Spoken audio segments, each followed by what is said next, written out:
একটা সেন্টেন্স দেওয়া থাকবে, একটা টেক্সট দেওয়া থাকবে, সেই টেক্সটে ব্ল্যাঙ্ক থাকবে, and we have one blank, two blanks, three blanks questions, one blank, two blanks and three blanks questions. তিন ধরনের প্রশ্নই আমাদের থাকবে।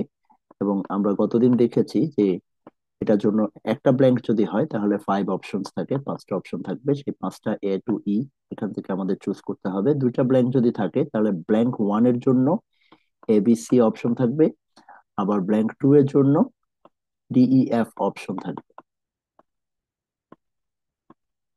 এবং আমাদের যদি থ্রি ব্ল্যাঙ্ক হয় তাহলে ব্ল্যাঙ্ক থ্রির জন্য জি ই এইচ আই অপশন থাকবে।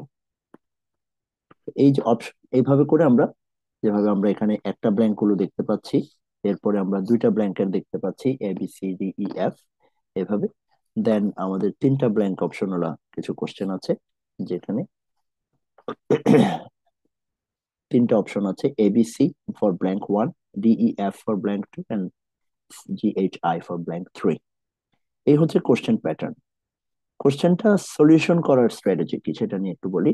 কোশ্চেন সলভ করার স্ট্র্যাটেজি হচ্ছে, আমরা প্রথমে অবশ্যই সেন্টেন্সটা ভালোভাবে পড়বো। আমরা কোশ্চেনের যে অপশনের দিকে তাকাবো না, আমাদের অপশনগুলো আমরা ঢেকে রাখবো, অপশনের দিকে আমরা তাকাবো না। এটা তাকালে যেটা বলা হয় যে জিওরি সবসময় কিছু ট্র্যাপ আনসার দিয়ে থাকে।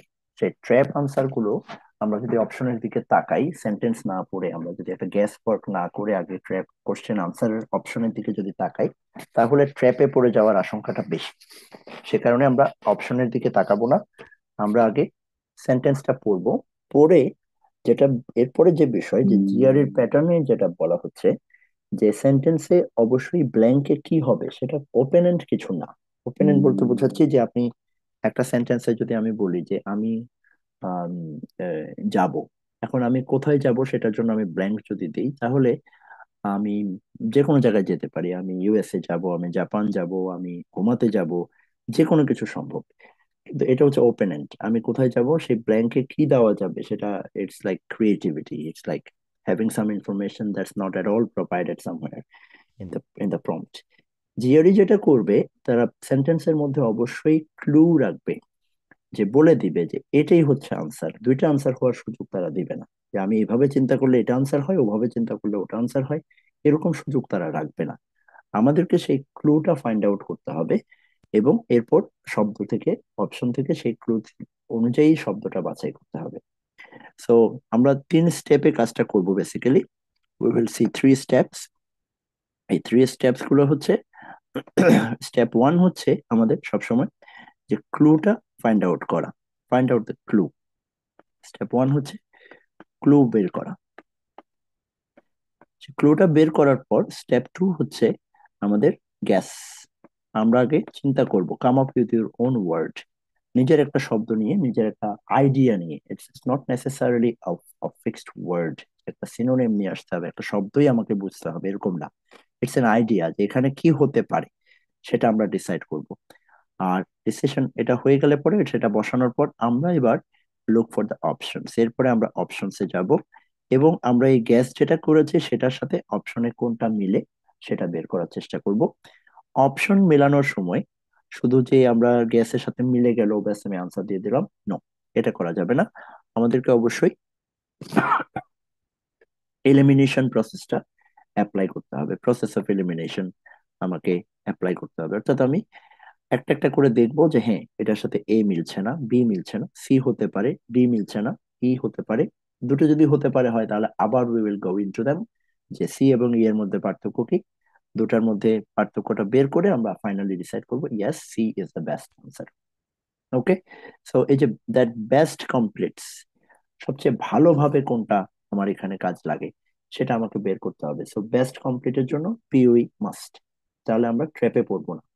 So আবারও বলছি, first identify the clue, second do the guess, come up with your own words, then our ideas, then you look at the options, match your guess or idea with the options, apply process of elimination, and finally decide. Okay. Unfortunately আমাদের হাতে সময় কম। আমরা দেখেছি যে ভার্বালে একটা question করার জন্য আসলে 1.5 মিনিটস অন অ্যান অ্যাভারেজ আমাদের টাইম থাকে। তাও আবার যে 1.5 মিনিট আসলে সবার জন্য না, সবার জন্য মানে সব কোশ্চেনের জন্য না, বিকজ আমাদের টেক্সট কমপ্লিশন আছে, আমাদের সেন্টেন্স ইকুইভ্যালেন্স আছে, এরপরে আমাদের রিডিং কম্প্রিহেনশন কোশ্চেন আছে, এবং রিডিং কম্প্রিহেনশন কোশ্চেনে টাইমটা একটু বেশি লাগবে, মোর টাইম কনজিউমিং, রাইট? ঠিক না? এসএস পড়ে আনসার করতে সময় একটু বেশি লাগবে না? তাহলে আমরা যদি চিন্তা করি যে অর্ধেক অর্ধেক, সাধারণত দেখা যায় যে 50% হচ্ছে আরসি কোশ্চেন আর 50% হচ্ছে TC and AC question, 50% TC and AC. So যেটা দেখা যাবে যে আমি যদি টিসিএসসি তে আমি টাইম সেভ করি, তাহলে আরসি তে আমি সময় বেশি দিতে পারবো। সো সিম্পলি স্টেটিং, আমি যদি টিসিএসসি 1 মিনিট করে করি, একটা 1 মিনিটে যদি করি, তাহলে আরসি প্রতিটা কোশ্চেনে including reading the passage time 2 minute করে আমি সময় পাবো, যদি আমি এদিকে 1 মিনিট করে করতে পারি। বাট শুরুতে প্রিপারেশন নেওয়ার সময় টাইম প্রেশারটা নেবেন না, শুরুতে স্ট্র্যাটেজি অ্যাপ্লাই করার প্রেশারটা নেন। যে আমি নিজে এটা মনে হয় আনসার, এভাবে আনসার করব না, আমরা চেষ্টা করব যে স্ট্র্যাটেজি আছে সেটা অ্যাপ্লাই করে আনসারটা করার জন্য। ওকে, ইজ দ্যাট ক্লিয়ার? স্টেপ গুলো ক্লিয়ার? কি কি ভাবে করব সবাই একটু বলেন আমাকে, কিভাবে আমরা শুরু করতে চাচ্ছি? হচ্ছে ক্লুটা বের করবো ভাইয়া। Okay, হ্যাঁ, ক্লু বলতে কি বোঝাচ্ছে? দেন গেস করব। ওকে, ক্লু বলতে সেন্টেন্সটা পড়ে আহ বুঝবো যে সেন্টেন্সটার সাম আপে আমাকে কি বোঝাতে চাচ্ছে, ওটার সাথে এই গ্যাপে কোন ধরনের মানে কোন মিনিং এর ওয়ার্ডটা যেতে পারে। হুম, ওকে। তো আইডিয়াটা আমরা বের করব, যে এখানে আইডিয়া, এখানে কি বসবে, সেটার আইডিয়াটা, ধারণাটা আমরা অবশ্যই তৈরি করব। তারপর কখনোই সরাসরি কিসে যাওয়া যাবে না, never go to immediately go to blanks, যে ব্ল্যাঙ্কে কিংবা জাম্পিং ইনটু ব্ল্যাঙ্ক কিংবা অপশনে যাওয়া যাবে না, অবশ্যই লুক ফর ক্লুজ। এখন এই ক্লু জিনিসটা কি? Thank you. ক্লু জিনিসটা কি?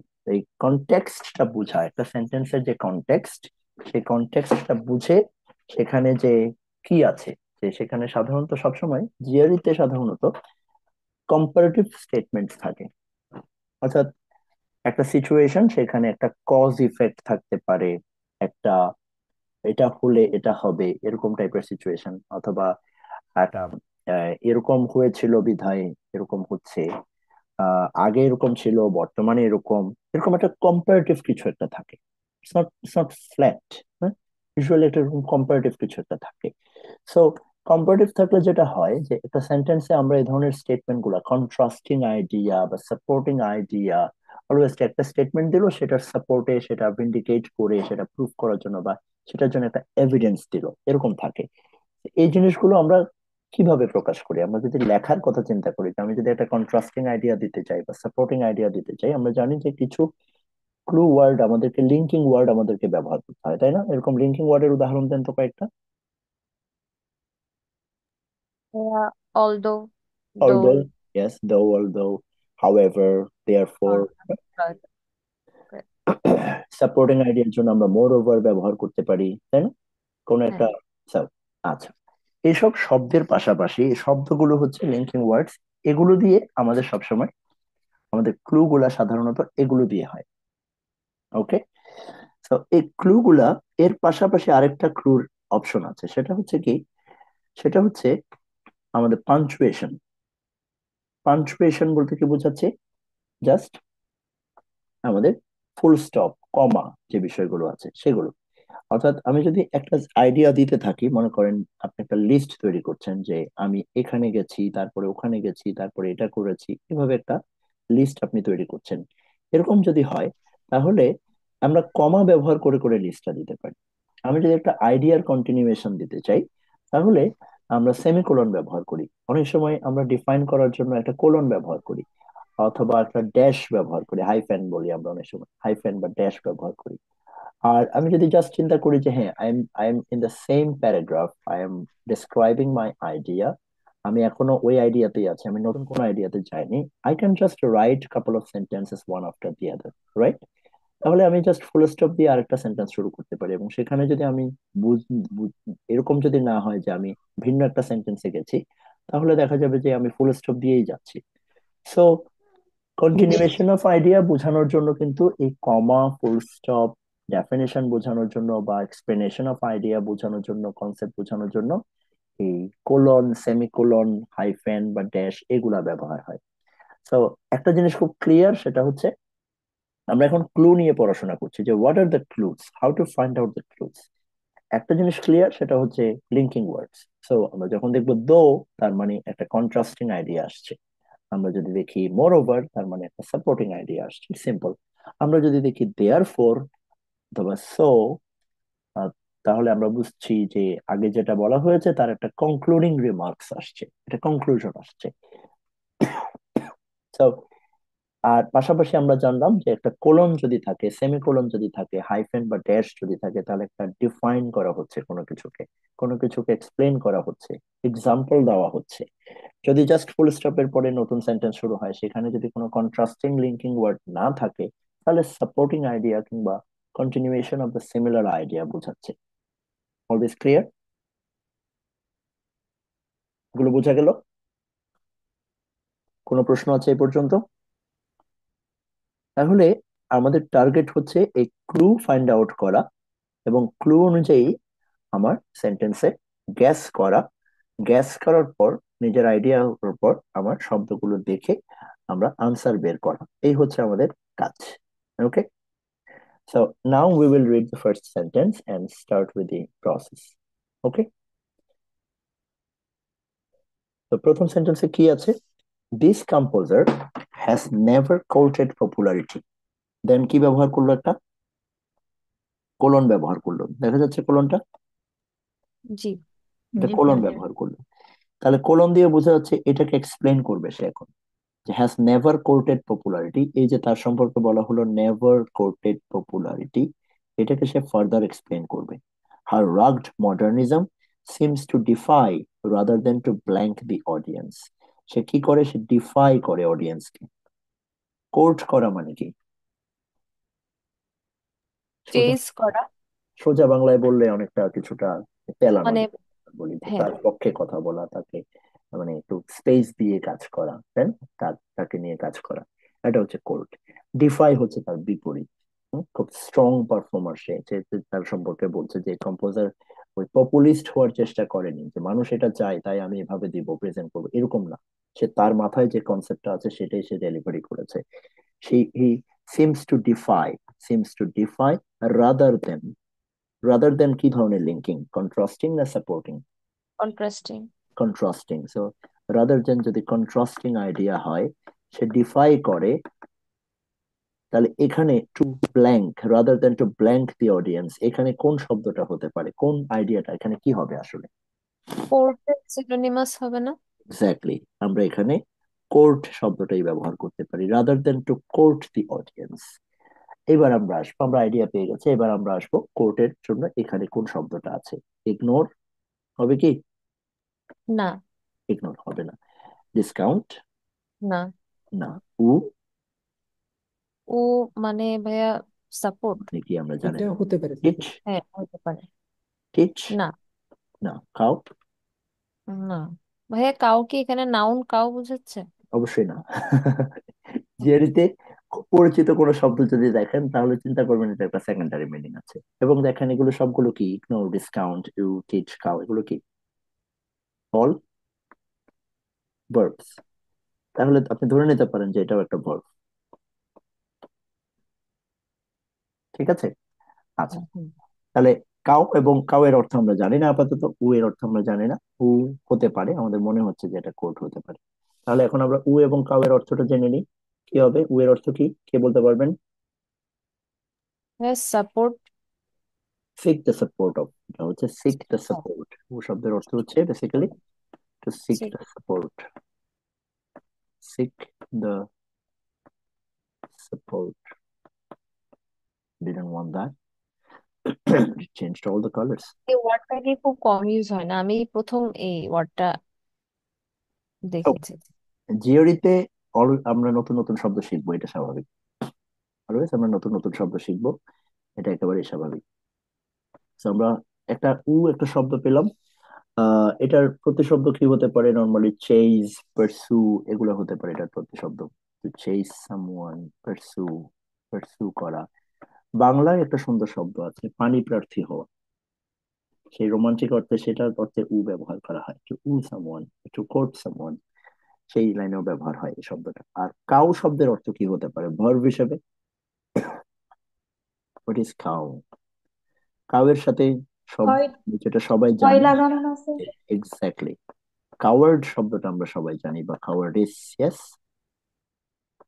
কাওয়ার্ডিস শব্দের অর্থ আমরা সবাই জানি, বা কাওয়ার্ড শব্দের অর্থ আমরা জানি। কাউ হচ্ছে সেটার ভার্ব। কাউ হচ্ছে ভয় লাগানো। কাউ মানে হচ্ছে ভয় লাগানো। সেই ভয় লাগানো থেকেই কাওয়ার্ড শব্দটা এসছে, যে ভয় পায়, সে হচ্ছে কাওয়ার্ড, সেটা এসছে। আর কাউয়ের জন্য এটা আমাদের খুব ইম্পর্টেন্ট ওয়ার্ড ইনফ্যাক্ট। এর সাথে আমি কিছু নতুন শব্দ দিচ্ছি, যেমন ডন্ট। ডন্ট শব্দটা পেয়েছেন আগে? ডন্টের সাথে যেমন ডন্টলেস, ডন্টলেস শব্দটা অনেক জায়গায় দেখতে পারেন, ডন্টলেস। তারপর ডন্টিং। ডন্টলেস মানে হচ্ছে ফিয়ারলেস। ডন্টিং মানে হচ্ছে যেটা হারকিউলিয়ান টাস্ক, একটা চ্যালেঞ্জিং কাজ। ওকে, ডন্টিং টাস্ক। ডন্টলেস মানে হচ্ছে ফিয়ারলেস। ওকে, বা ফ্রাইটেন, পেট্রিফাই, এই যে এগুলো হচ্ছে এইটার সিনোনিম, মানে বেসিক্যালি ইন্টিমিডেট, এই ধরনের এগুলো হচ্ছে এখানকার শব্দ। ওকে, তো আমরা আনসার পেয়েছি। আনসার কোনটা?